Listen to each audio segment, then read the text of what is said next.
On today's show, we have Aaron and Stephanie Moody of Moody Family Farm. We discuss their journey into agriculture, how they got started on a budget.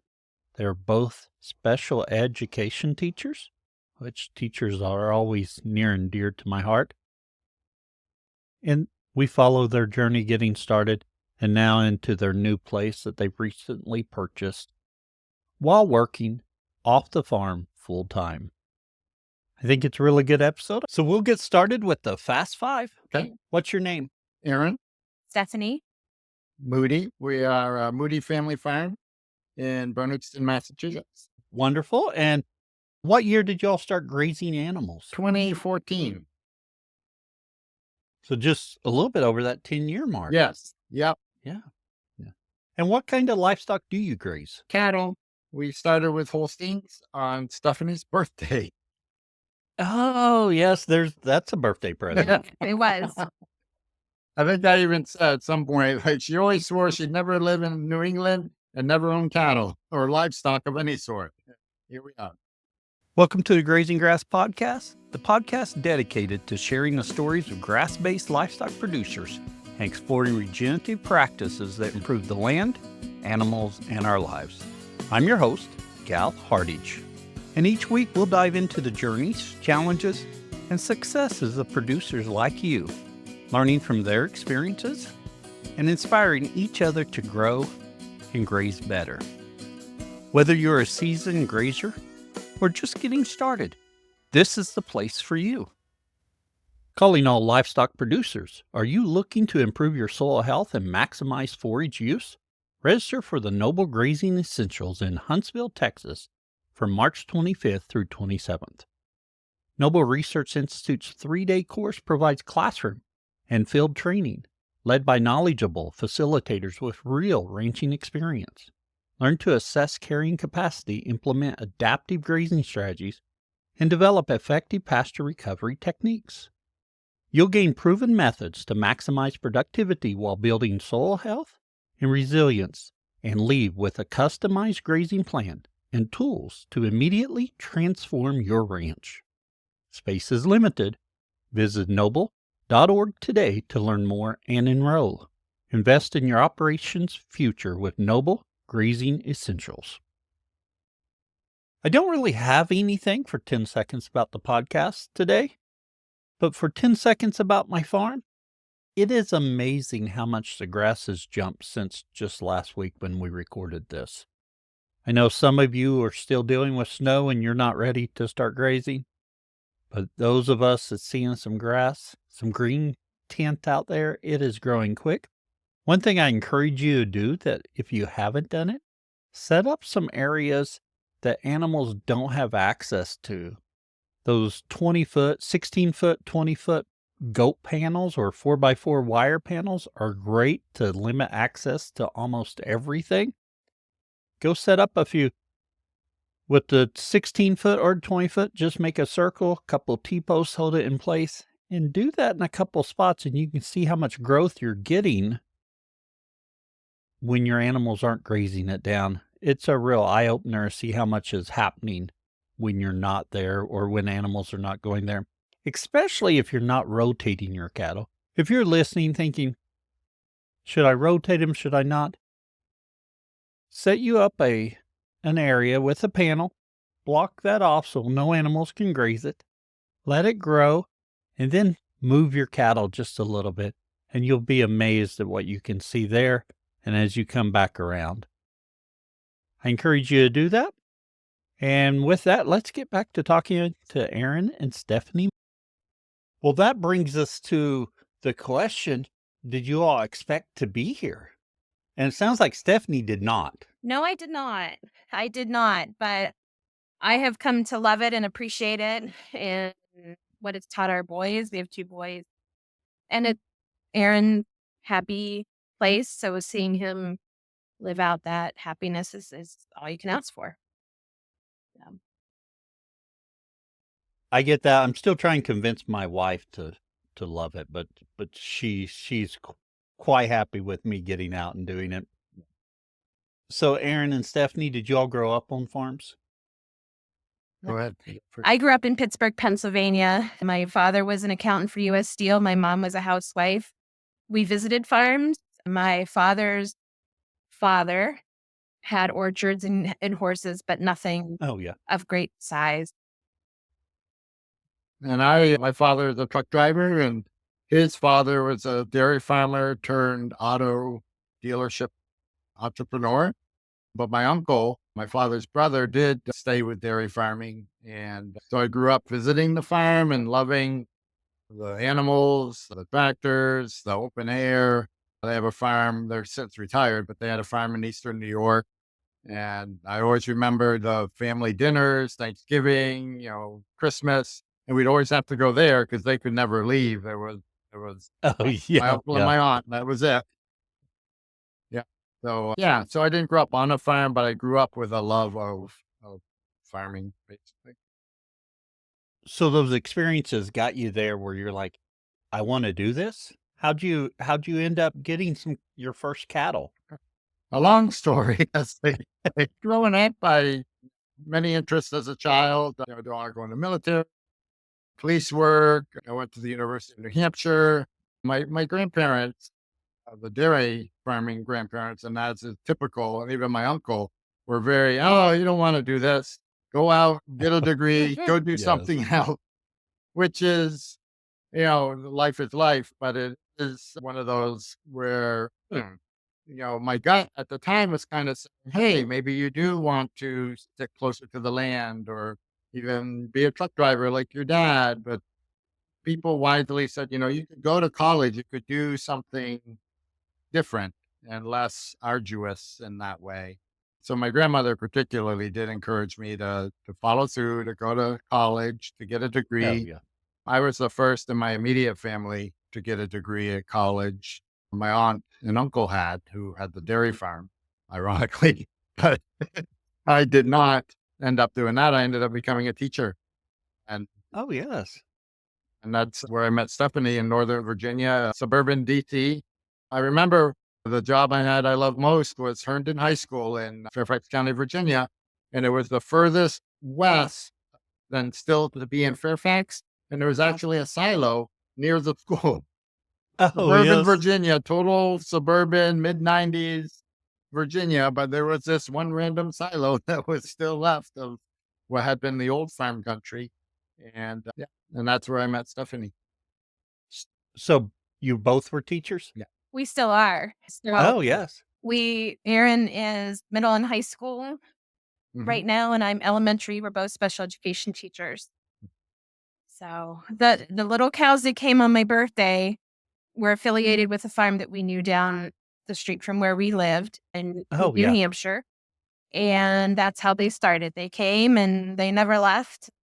Mhm. Others came, and before you knew it, we had quite a few. Mm. So It's kind of that chicken math. mm. Get a few hens. Right now they're laying gold, Yeah. but Yeah. typically it's just eggs. And you get a few, and then before long you got to get one that looks like this, and one Yeah. that looks like this, Oh, and, yeah. Oh, that and you sounds got way familiar. too many. Yes. Yeah. I'm under a bit of pressure to get some Highland cattle. However, similar Oh. to chicken eggs right now, the price ratio on Highland Oh, cattle man. for show, typically the minis does not. You got to pull your weight My- around here a little bit. And they, My wife has expressed that she wouldn't mind having a Highland.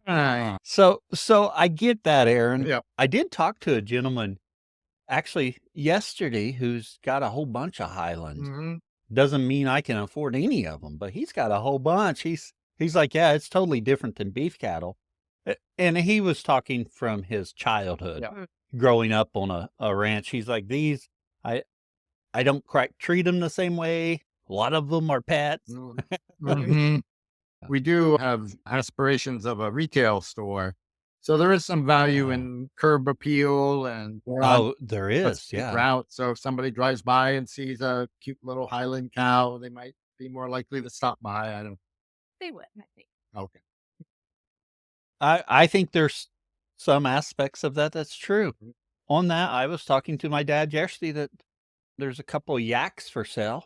couple hours from me, they would be curb appeal. But Maybe in Oklahoma, I'm not sure about New England. they could handle your weather better than they can handle Oklahoma That's weather, probably I'm That sure. is true. I would be worried during hunting season. They might be in danger, Oh. though.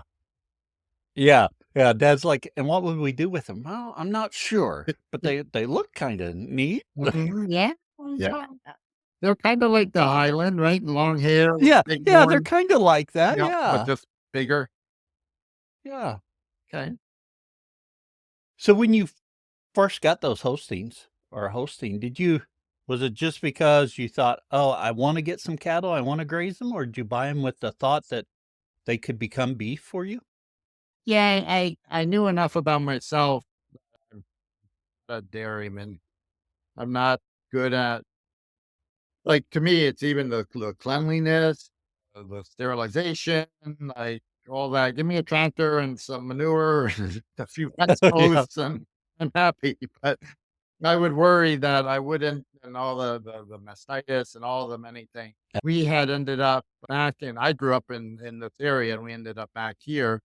And I got involved in a local nonprofit named Stonewall Farm that was a nonprofit dairy farm education, agriculture education and event center.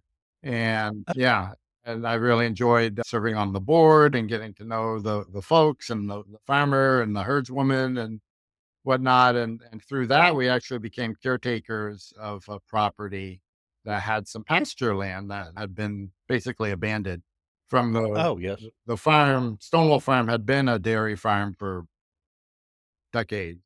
And then when the farmer wanted to retire, a local gentleman purchased the farm from him and turned it into a nonprofit. Oh, yes. Fast forward, I come along and get involved on the board and learn about this property we could be caretakers for, and learned about, oh, well, when they have bull calves, they either sell them for veal or somebody picks them up. And so it's kind of a synergy sort of thing. We happened to be on some property, it wasn't being used. We knew of these calves. We could get them for $100 a piece back 10 years ago. Yes. Yeah, not anymore, but yeah. Right. The price of calves. Oh man. But I love the idea, those dairy bull calves or dairy cross. A lot of times they're becoming cross now because they use that heifer semen and get heifers out of what they want. Then they use a beef bull. But that's a nice economical way to get started, Mhm. Especially as a birthday present. It worked out well. especially as a birthday present.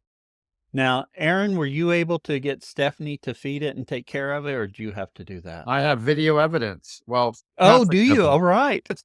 right. God bless her. We were at the sink with the bottle, the calf starter, and mixing it, and hot water, and bottles, and nipples, and going up. And we were learning that you don't give them a pail too early, because then you just Yes. end up mixing more calf starter. Oh, yes. It all goes everywhere. Yeah. Yes, I certainly don't mind the babies. When they get a little bigger, that's all Aaron, but the little ones I'm happy to help with. So That sounds very similar. My wife, she goes out and drives out there if I don't hit too many bumps and looks at them, and she enjoys seeing them. But when I was buying some bottle calves, it's been years since I bought any bottle calves, but she'd get out there and help me get them started, because getting bottle calves started, especially if you have too many, or not too many, but very many, it's a lot of work. Yeah. Because you don't want them dumping buckets of milk replacer. That stuff's like gold. Mhm. yeah. And getting them going, yeah, I'm sure if I asked her, I've gotten her into some messes that she's had to work with me on that she never anticipated. Yeah. Some similarities there, Tom. Yeah, yeah. Most definitely. When you got those first animals, were you familiar with regenerative practices? Was that something you learned about a little bit later? What was kind of your plan? And I'm the world's worst about this. I may bring something home and not have everything set up and ready to go. No. By the book. We got notebooks and paper, and we do exactly Oh, what yeah. we thought we would do. I figured so. It I all thought goes for sure. smoothly. Murphy's Law definitely lives on every farm. Yes. If Yes. it can go wrong, if it can get caught, yeah, no. Oh, When we moved back to the Keene area, and I didn't know what I wanted to do quite, for the next chapter. We both had teaching jobs, but I had a local person that guided me to the board of this Stonewall farm, and they were getting into rotational grazing. oh, And yes. it fast forwards a little bit to the book for the is it what not the fast four, the The famous famous four. four. Yes, yes, yes. Yeah, Yes. that name is so famous. I'm shocked you got it wrong, but go ahead. Salad bar beef. Salad bar beef? Oh, yes. Yes. Yes. Yep. So I was at a board meeting and I looked on the shelf and I saw this book and I kind of took it home, don't tell them, and read it. And this was back in 2013, 2014. I'd been interested in beef. I had in mid 2000s called up my uncle, the dairy farmer, at the end of his career and said, "Hey, maybe you would want to do some beef."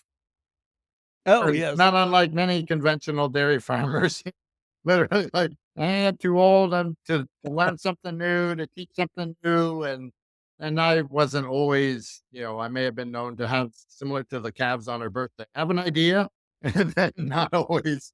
So understandably, he was reluctant at that time to change his whole operation at Oh, yeah. of life. And so the idea had festered in the back of my head, and we kind of followed our, internal compass and ended up in a rural setting, and then ended up at this property, and then found this book. And the farmer there, Glenn, and the herdswoman, Wendy, were wonderful. And the property I lived on, they were grazing on already, more kind of a conventional, the summer heifers would come up Oh, and they'd yeah. come check on them and check the fencing and stuff like that. When I got them, and of course, we thought, oh, we're going to do this with gusto, and ran out and bought a lot of wire and a lot of fiberglass fencing. And then I thought, well, I don't want to put them up. I don't want to move them all the time, the fences. So I'll put up like semi-permanent fencing within the Oh, yes. perimeter, and then realize that that's not really good rotational grazing. Have since coiled it all back up and pulled the posts out of the ground and all that fun kind of stuff. But yeah, so like you said, I had an idea. Sometimes you got to get the cows, flow with it. And we have a great vet locally who actually, even though we moved, we're still using the same vet. So we had the structure, the community structure to help. Oh, Yeah. yes. That That was, support system in yeah. place. Yeah. Yeah.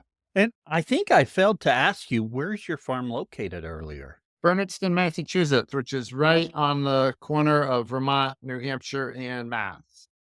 Well, we are so glad you're in Massachusetts. I have a little bit of trouble saying that. I'm sure it's a Okie thing. Because I've got to double check, but I'm pretty sure you're our first grazer from Awesome. there. Yeah. Nice. Congratulations. We appreciate that honor. So I think you point to a problem I know I have whenever I start to do something new.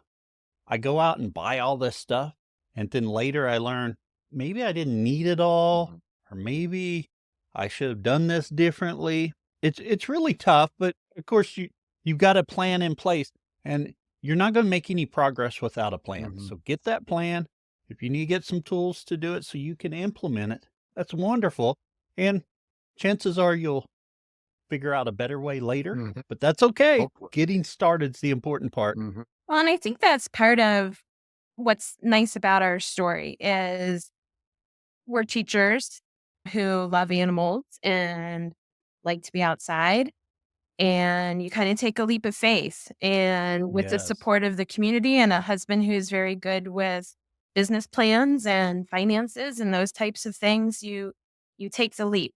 And I feel good in Bernardston. It's a very nice community, very welcoming, very farm centered. Oh, very good. So we're hoping to open our little farm store and sell our very well raised, loved beef and work with different farmers around and spread the goodness.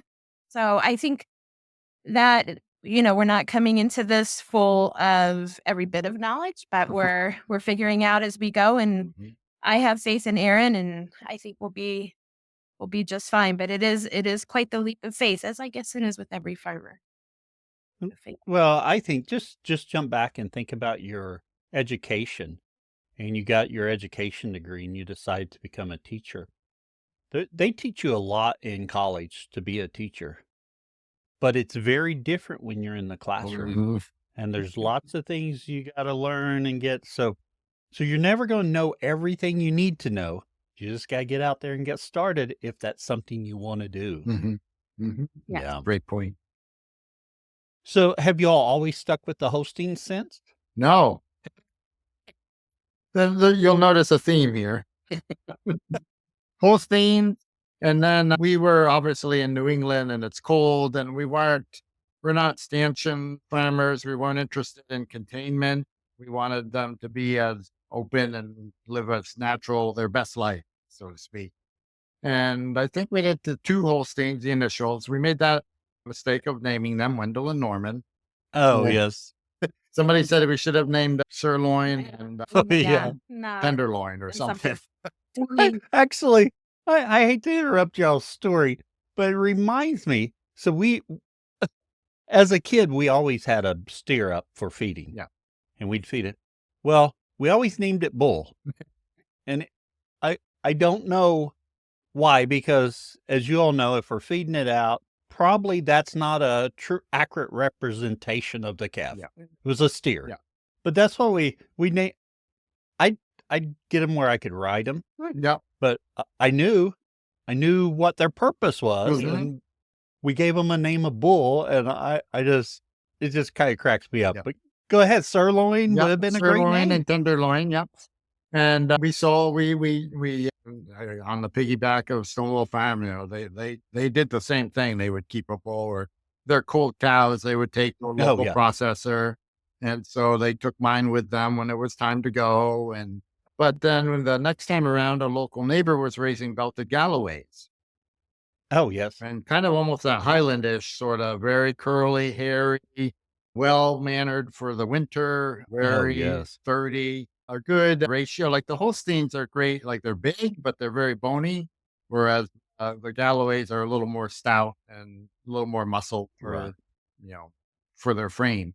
So we did those for a number of years with a local farmer. And I had a friend who came in with his Dutch belted dairy nearby. Oh, yes. And he got a heifer from them and he crossbreeded with Angus. So a couple of Angus.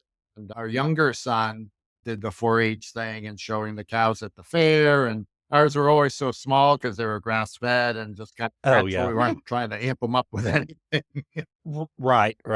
So it was always showmanship we were focused on, not necessarily the size of our animals. Right. Yeah. So we did the Angus. We did some Hereford. Then we moved to Herefords. The last cows we did in Keene, the last cow actually was a Hereford bull who loved to wander and find him in the neighbor's orchard. And the young lady there would be giving him some water and some apples and kindly say, please don't be kind to the bull. Right. We do not want this to be a habit. Yes. And he did. He ended up twice. He got out through found his way down there. But yeah, so we've done a number of different breeds over the years. Yeah. Did you, or all those different animals coming through, have they all been processed and you sell the beef locally? Yeah. We had a horrific experience where we went on vacation and our freezer had died. And I came back and had to take a whole freezer full to the dump, which, talking about your learning experiences in here. Oh, yeah. And that's one that hurt. Yes. Yes. And then the first time the Holsteins, when we sent them to the butcher with Stonewall Farm, they kept their meat internally.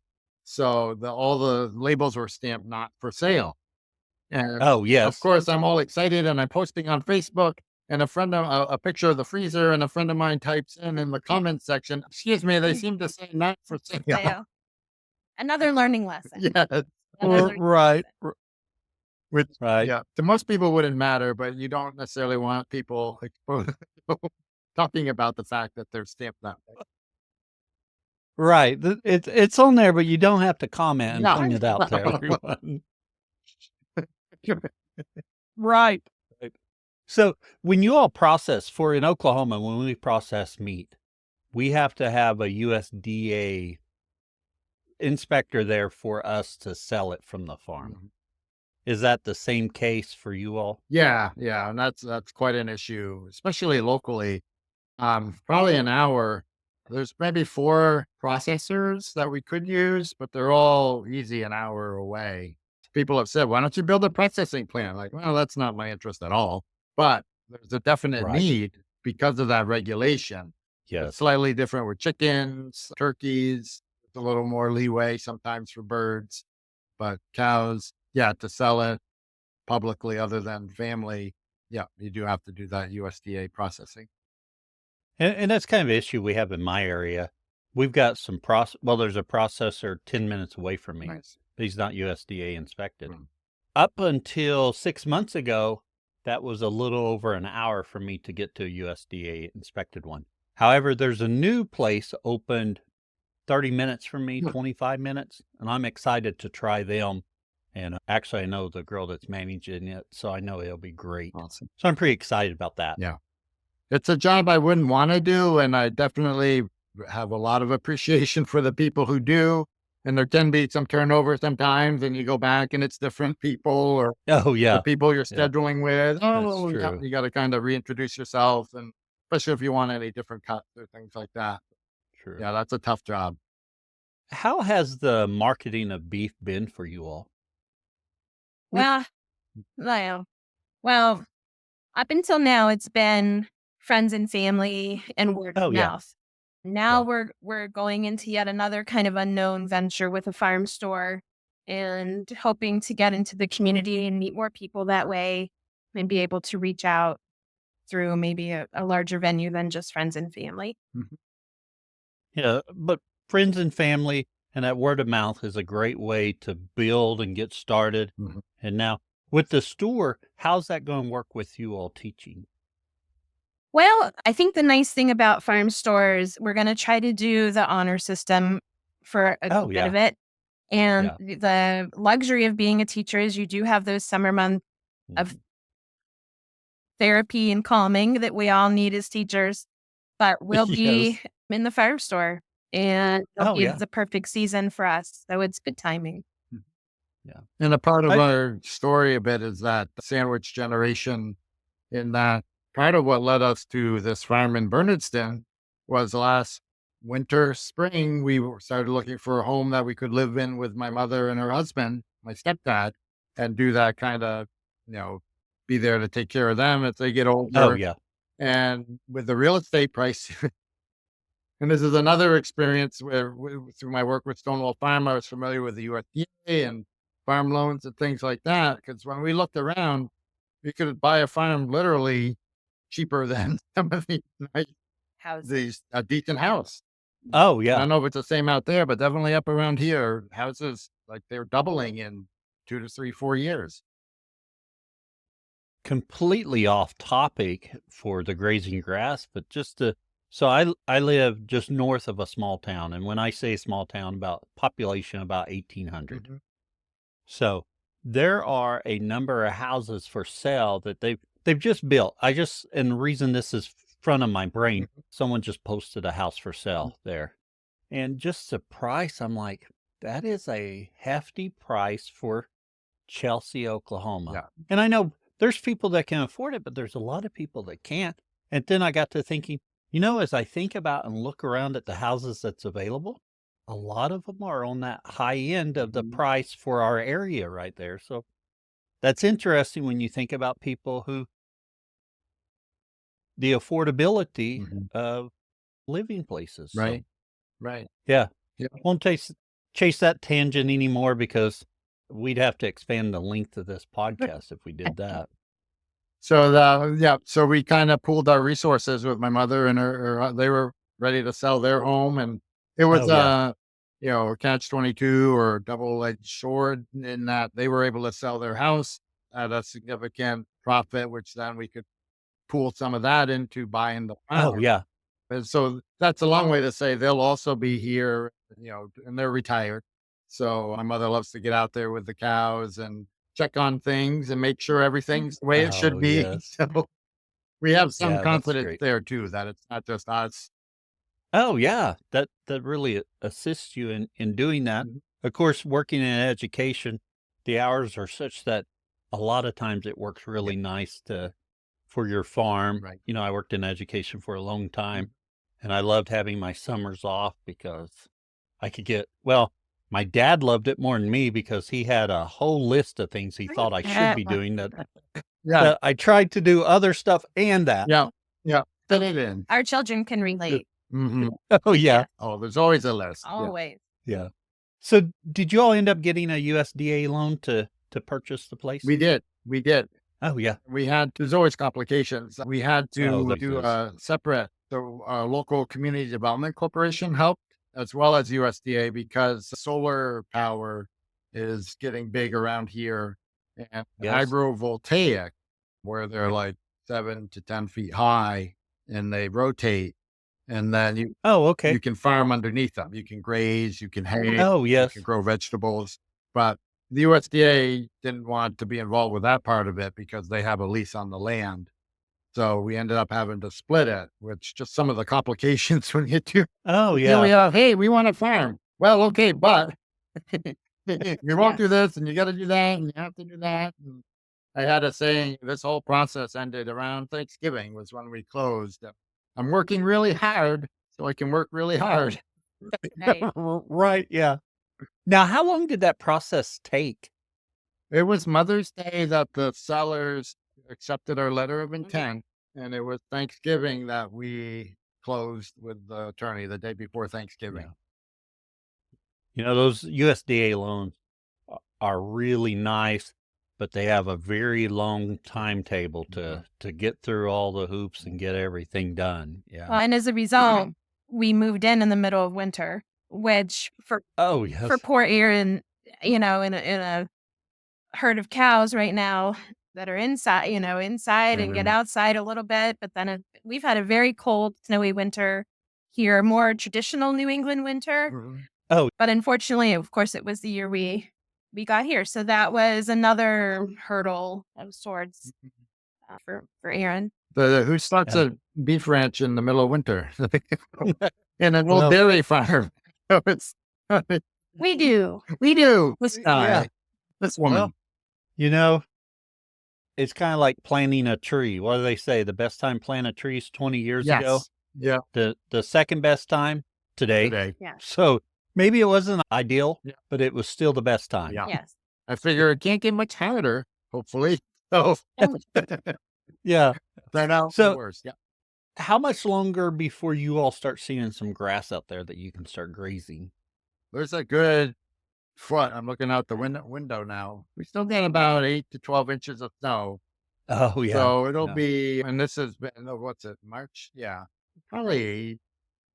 April, if it warms up just a little bit, that would be Mhm. really helpful. Yes. Mhm. But yeah, definitely at least another month, I would say, Yeah. before green grass. Of green grass and then mud. Oh, You yeah. got mud season along with all that. Oh, yeah. Yeah. We're kind of in that mud season right now. We've had a little bit of snow. It's really nice out right now, Yeah. but it's muddy. Yeah. Yeah. But for me, I can start seeing that green tint out there and just know it's going to be soon. Now, I have to be fully honest. It won't be as soon as I want it to be. Right. But it's on the way. Yeah. Yes. Yeah. Signs of hope. I was out earlier getting ready for a wood pile because we bought the house and then we realized one portion where my folks live is heated with electric heat, which isn't ideal. So we bought a Right. wood insert, and now typical again of farming, just as soon as you get it is when you don't need it anymore. We'll get the wood set up, we'll get the wood pile, and then it'll be May. And then it'll be Yeah. good. But Aaron, you'll be ready for next year. That's so right. It'll be That's great. the hope. But Yeah. Yeah. Now, how are your pastures looking there? Are they ready for animals, or are you going to have to do some stuff? The blessing, like the why, as I with my family, is that we're down on the road, a state route, but then you go up a hill and there's a 70-acre pasture that's been maintained by a neighboring dairy farm for the last 60 Oh, years yes. or so when they closed the dairy here. So it's 4-strand barbed wire, humongous hillside, just goes and goes and goes. And getting the cows from the dairy barn here down at the bottom of the hill up to the top will take some restructuring. But as a teacher, I love history, and I did get some chances in the fall before the snow to see just, when you buy a product, the house is from 1790. So they've been Oh, farming wow. here since then. And you see just the layers of history. And, oh, here's some Oh, yes. fencing. Oh, here's an old concrete well. Oh, here's a dam you probably could never build today, but they were able to dam the creek with concrete and make a catch basin. And so there is, I love restoring or bringing things back or hopefully making them a little better. We both do. That's part of that teaching connection of just taking Oh, yeah. things and trying to make them better. So there's infrastructure and need of updating, but there's old fence lines in the woods and you can see where they go. And there's old roads that have kind of grown in a little bit, but you see Oh, how yes. over the last, 150, almost whatever, I can't do math, 200, 200 plus years, you're trotting where other farmers have walked, Oh, trotted yeah. on their animals. So there's some Now work tell to me be done, when. but there's a lot of pluses. Oh, yeah. Yeah. Tell me when the house was built again. 1790. Oh, wow. It's go ahead. That's just amazing for me because we see old houses here in Oklahoma and they're like after 1900, Yeah, yeah. Yeah. 1910, 1920, could be 1905, but we don't have that deep history like you all do in New England. Of course, Oklahoma became a state in 1907, Okay. and then you had the land runs in the late 1800s, Mhm. 1890, somewhere in there. So it wasn't really populated and with farms and stuff like you all have that history. I think that is so cool Mhm. to have a house that old. Yeah, There's gonna be problems, but it's really cool. that's it. So this house is heated by oil and it's Oh, forced yes. air. So it can't even do like a wood boiler or anything because some point along they put in an oil boiler and forced air, which will be great in the summer for AC, but it's not great in one of the colder winters we've had recently Oh, in the yeah. winter. Yeah. Well, there's Yeah. been a lot of sweater Mhm. weather and sweater wearing and bundling, but the house is beautiful and it's nice to be in that piece of history, like you said. Oh, yeah. Little Yeah. cherry on top of it all. Yeah. Yeah. Are you looking to add functional traits to your cow herd? For over 30 years, GBT Angus has been developing cattle that best fit a low input environment. Fertile, functional, practical, and predictable Angus genetics are their core breeding values. They implement a short 45-day calving season to ensure only the most fertile genetics get replicated. Their no-touch policy also stabilizes calving ease, maternal intelligence, and the convenient traits of sound, functional udders and feet. Visitors are always welcome. Join them for their annual online 2-year-old bull sale, held every third Friday of March. Please accept this as your invitation to visit about anything genetics, grass, or cattle management. Visit www.gbtangus.com or catch them on Facebook or X at GBTAngus. Let's talk a little bit more about our overgrazing topic for Mhm. today, and that's renovating, restoring abandoned pastures. So, did you get some of that experience at your old farm having to take some land that hadn't been used and to get it ready? Yeah. Yeah, yeah, definitely. And even my uncle's farm, he was there 40 years and growing up, I would help with removing fence rows or mowing. There's a story of I was always dying to get to the farm and dying to help out. And they had a similar role where my grandmother lived there. She built a little add-on to their farmhouse after my grandfather passed away. So she was there, my aunt and uncle, and finally they said, okay, you can go mow this pasture. So I jump in the 1970 Oliver 1650 with my bush hog and I'm tearing through this pasture. And then I go down and I turn around and come back, and my grandmother's running through the field with a bucket of water and a phone. Oh no. Because the old tractor had sent sparks through the muffler Oh into the no. field, and it started a little brush fire. And this old dry grass that we'd had that I was asked to mow. So fortunately, everywhere we got it, it was tamped out. Oh It well, was good. fine. But Good. I've had a varied history of I- helping restore old pasture. I was afraid you were going to say your brush hog found one of those old fences. Oh, no, Oh, no, no. no. I did end up leaving the tractor step that time, though, because I got caught in a rut and I had to come back to Virginia at the time. So Oh, don't worry yes. about it. Just leave. Yeah. Just leave. Just go. Right. And in full circle, this past winter, I went back to that farm and took some of those locust posts that I had dug out, I don't know, early 90s, and helping them move fence. And I brought them down Oh here yes. to then use on this farm. But yeah, when we moved up to the caretaking position near Stonewall Farm, there were a lot of fields that had not been used. Like she's like, "Oh, just mow it every couple of years." I kind of thought, well, that's kind of silly. You've got these old pastures here, some old fence line.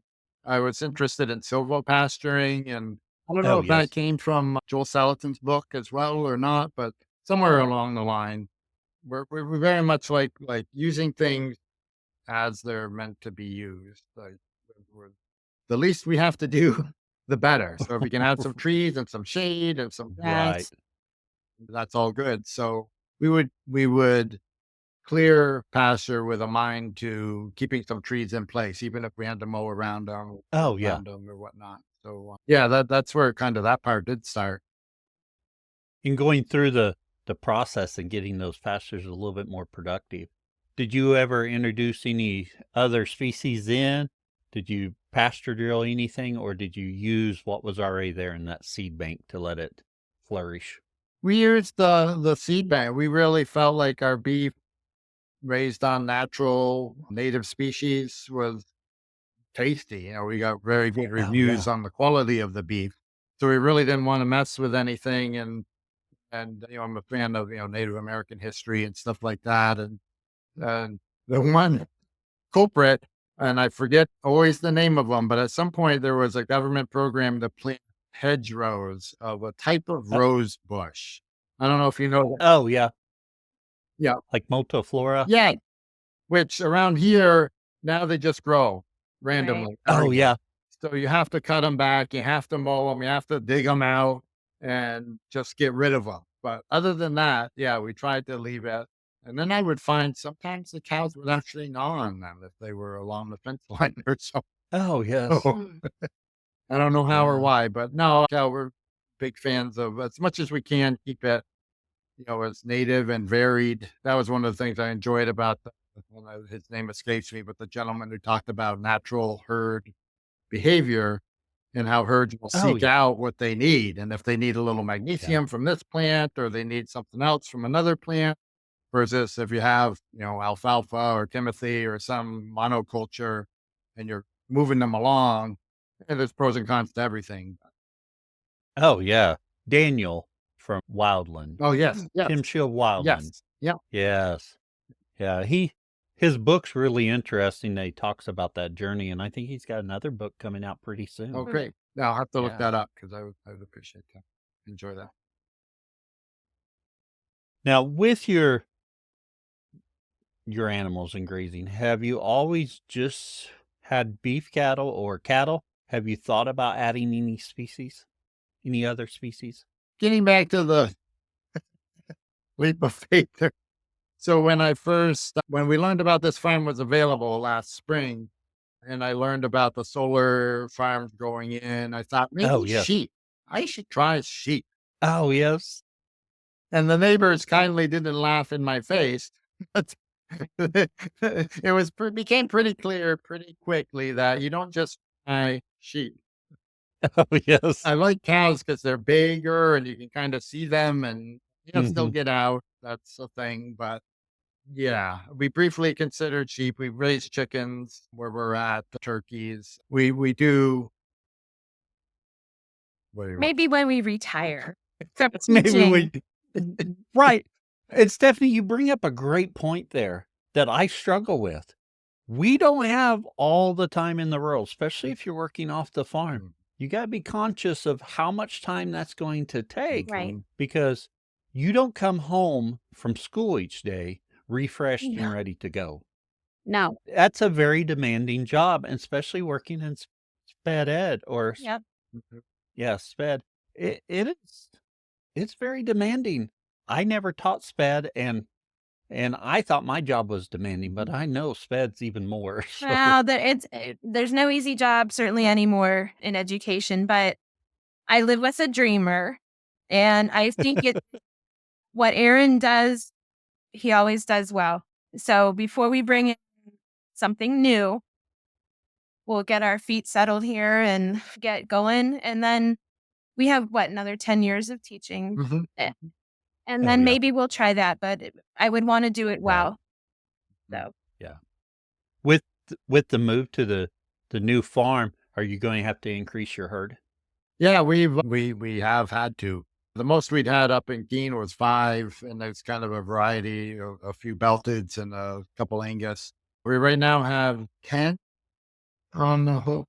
every time seems like there's another one that comes around the corner. So I think at least What? 10. No. Yeah. I love Aaron's plan with this.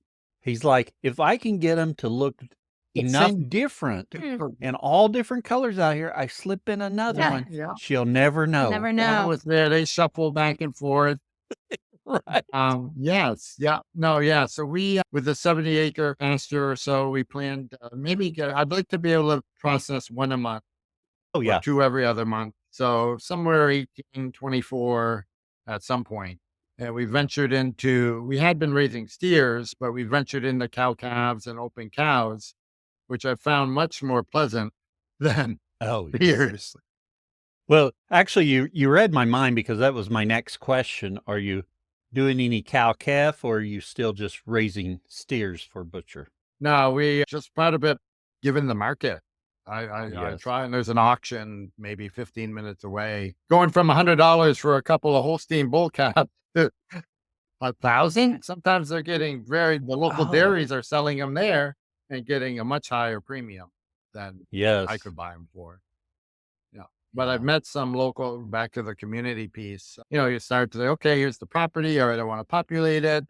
How do I get some animals? And there are some local closed herds, some gentlemen and women that you meet that have been running animals, and you kind of wait, and you're like, oh, do you think you'll have any pairs or, any older opens or things like that? And you just make relationships and get to know them, and they get to know you, and oh, sure, I'll sell you these two. And they're people who truly care about their animals. It's not, Oh, yeah. it's not the auction where, yeah, give me the highest price. It's who are you? What are you going to do with it? How are you going to take care of it? If I drive by, I want to see that they're, being treated Right. well versus, kind of the commodity approach. Right.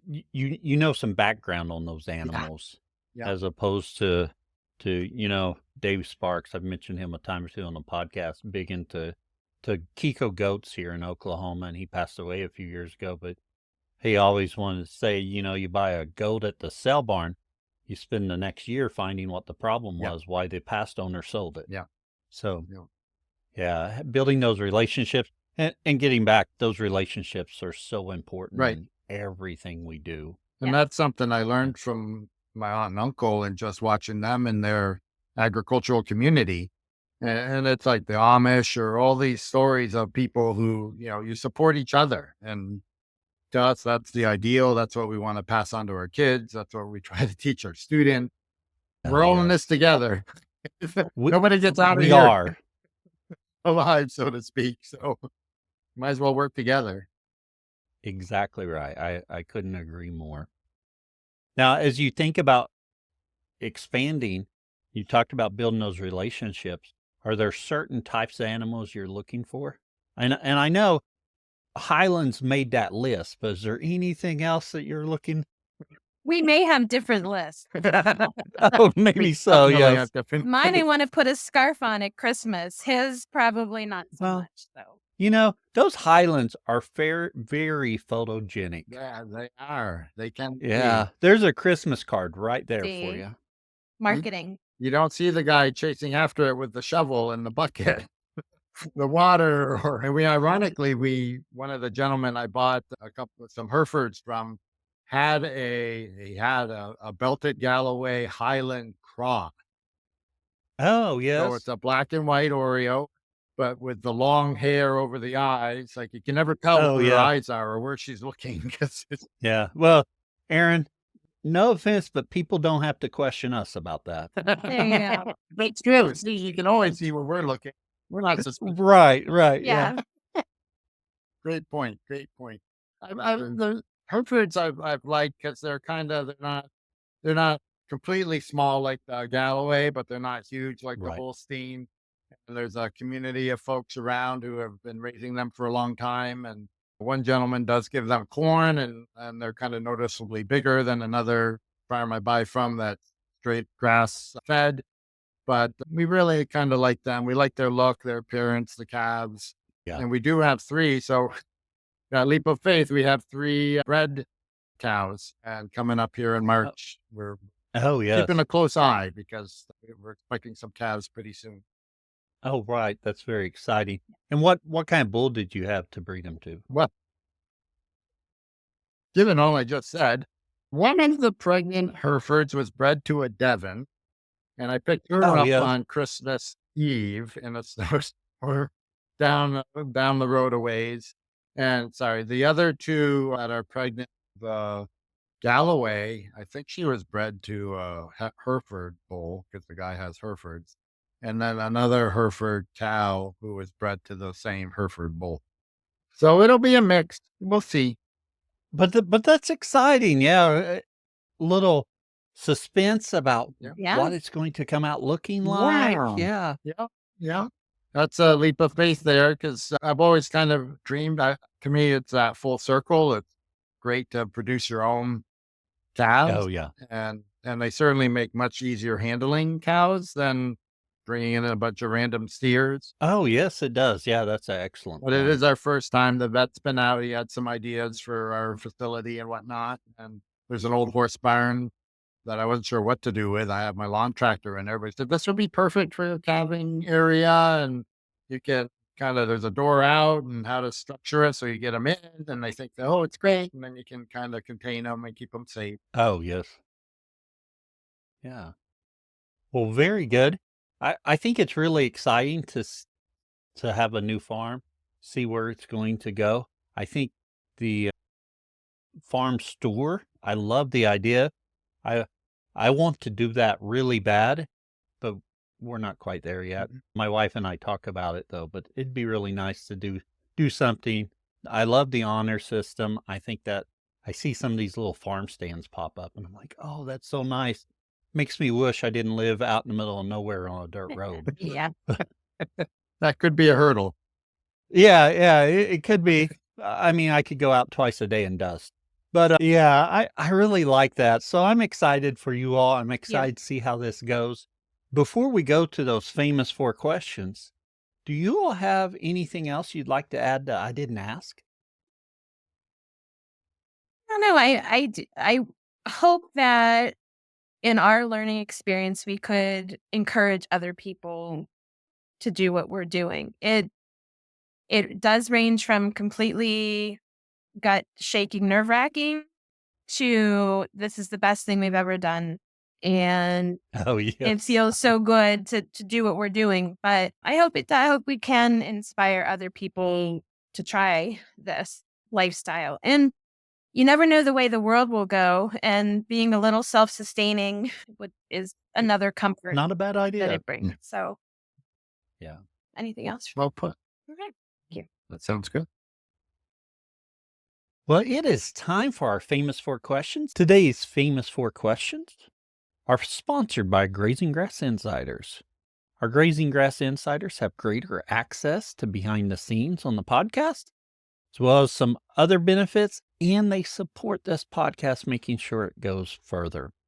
And to be honest, the behind the scenes and access to other things we're working on here has not been very good in the past. I have a couple of things in the works, and hopefully those will be out soon, and our insiders will reap the benefits from that first. But insiders, I appreciate you supporting the podcast and helping us keep this going. If you'd like to be an insider, you can go over to grazinggrass.com and click on Insiders. It has it there, and you can join and help us get these episodes out each week. I appreciate each and every one of our insiders. Thank you. Same 4 questions we ask of all of our guests. And Stephanie and Aaron, as I tell all the other guests that come on here together, you both have to answer all the questions. I'm looking forward to this. I got to get. Oh, okay. Our first question: what is your favorite grazing grass related book or resource? Oh. Do you want to think while I give mine? Yes. Notice you said resource too. Yes. Okay. Stephanie, I've got a great idea for you if you run into trouble, but let's hear from Aaron first. So for me, it was the Salad Bar Beef with Joel Salatin, and I'm kind of a doer more than a reader, but I enjoy, like, that really gave me hope that, hey, you can put cows out in fields.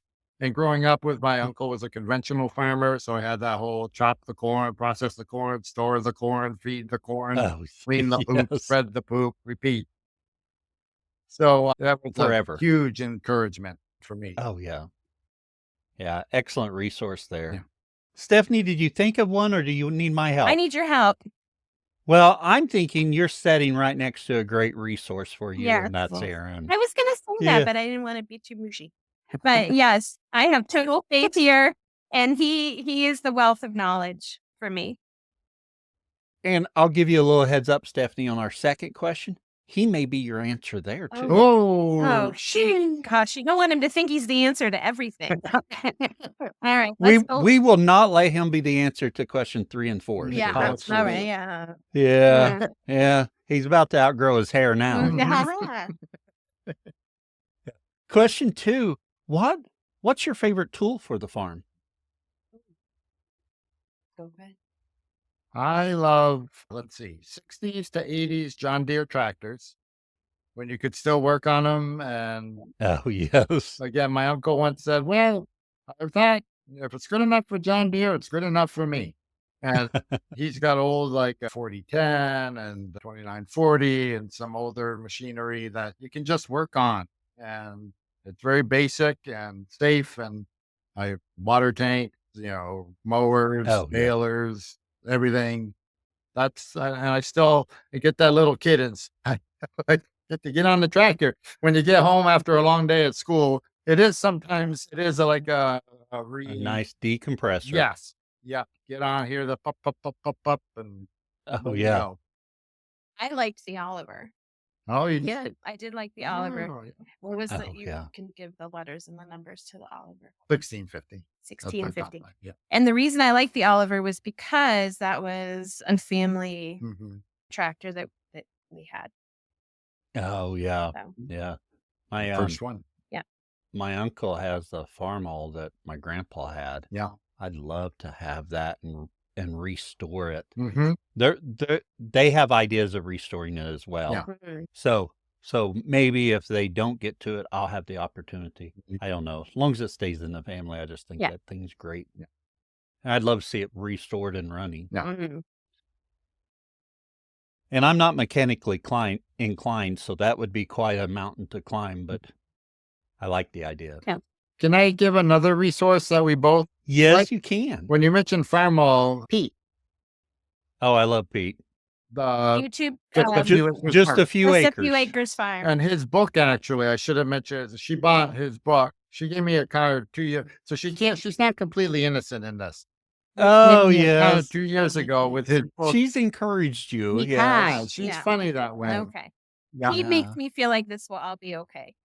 And oh, well, good. Watching his YouTube stories and his wife and how they work together, that's they do what we've got going on. So that was a good I was just thinking about that. Yeah. Pete.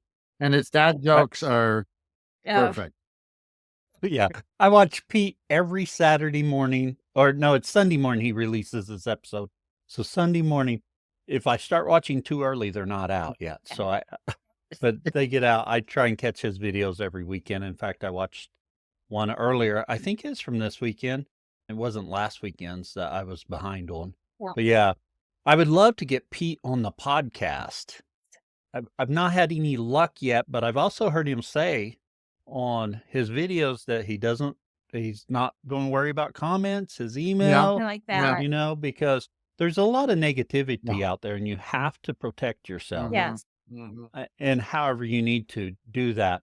So I've thought I'm going to sit down and write him a letter, Oh. but I haven't done it yet. It's But old school. Yeah. to be a little creative, well, it'd be a little bit of a job for me to write a letter, but I think I could probably work through it and do that. Well, let us know if you need help. We're teachers. Oh, We okay. can do some remedial writing work. Yeah. There we go. Perfect.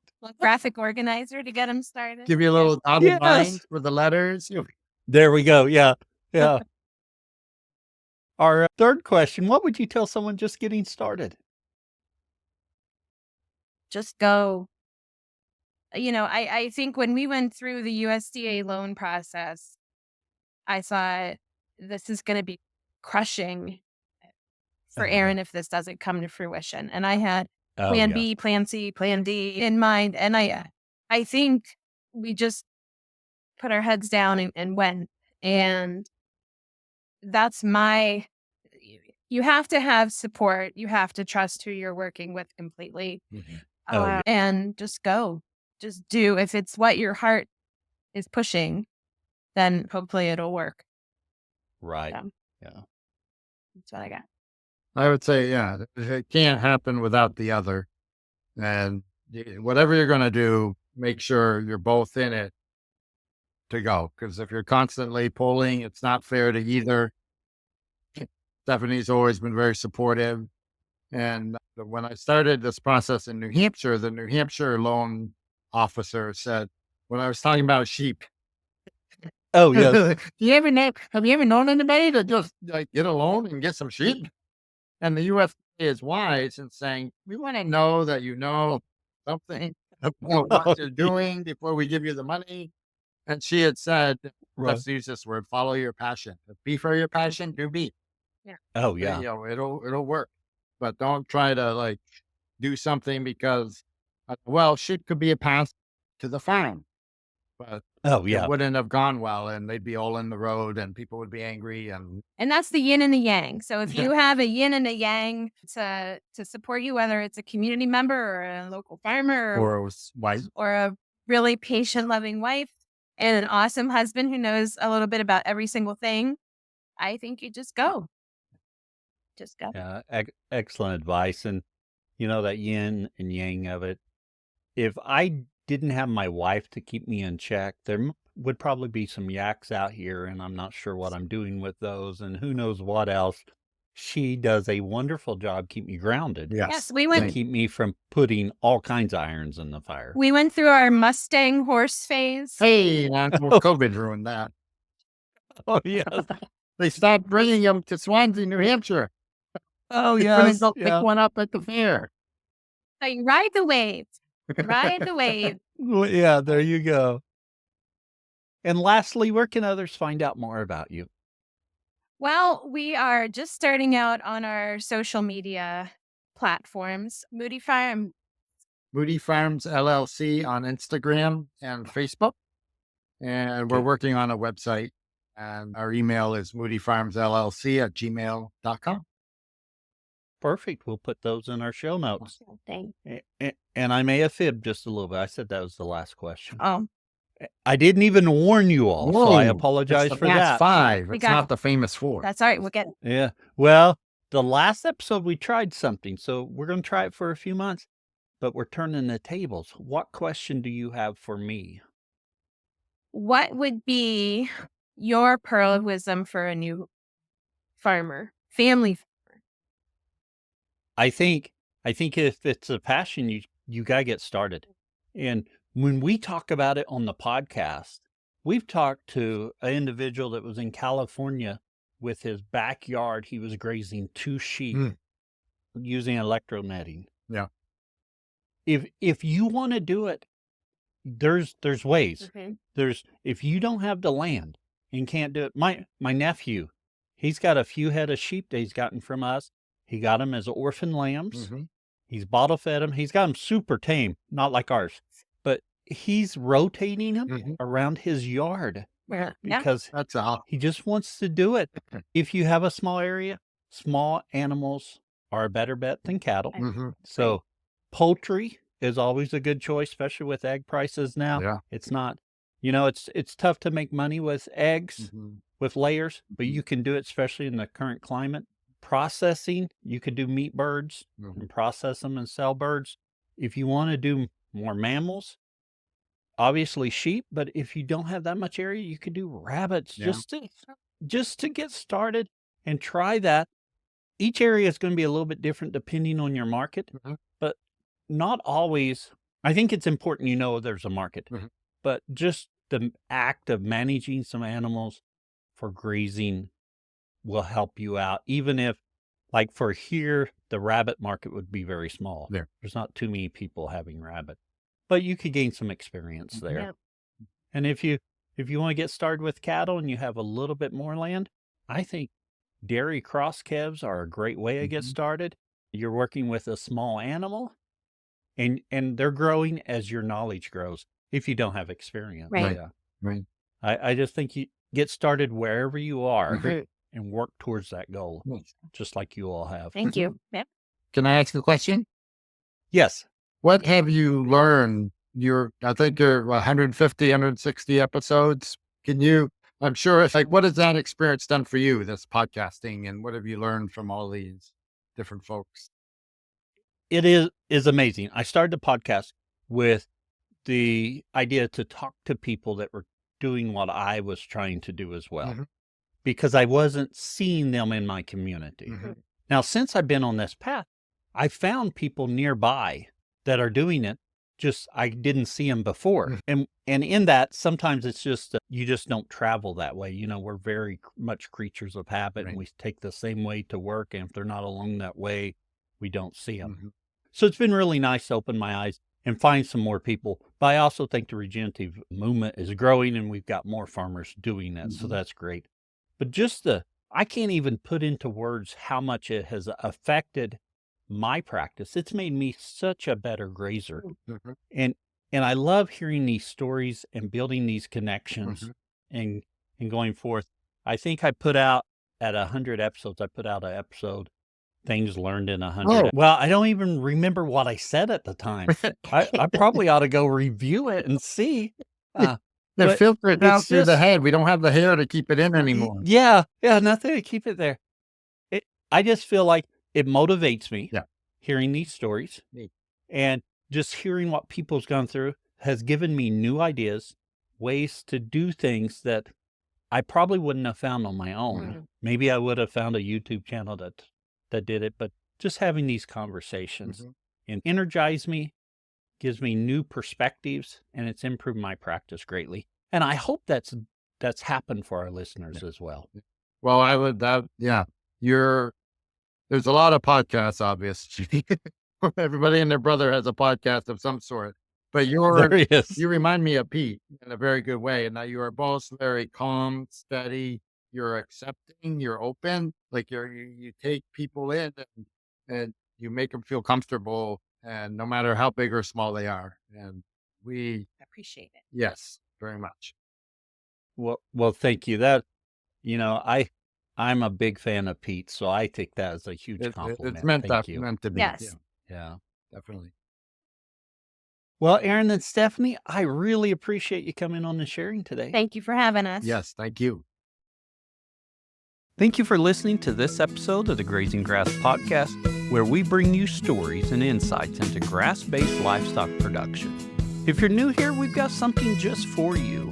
Our new listener resource guide is packed with everything you need to get started on your listening journey with the Grazing Grass Podcast. It gives you more information about the podcast, about myself, and next steps. You can grab your free copy at grazinggrass.com/guide. Don't miss out. And hey, do you have a grazing story to share? We're always looking for passionate producers to feature on the show. Whether you're just starting out or have years of experience, your story matters. head over to grazinggrass.com/guest to learn more and apply to be a guest. We'd love to share your journey with our growing community of grazers. Until next time, keep on grazing grass.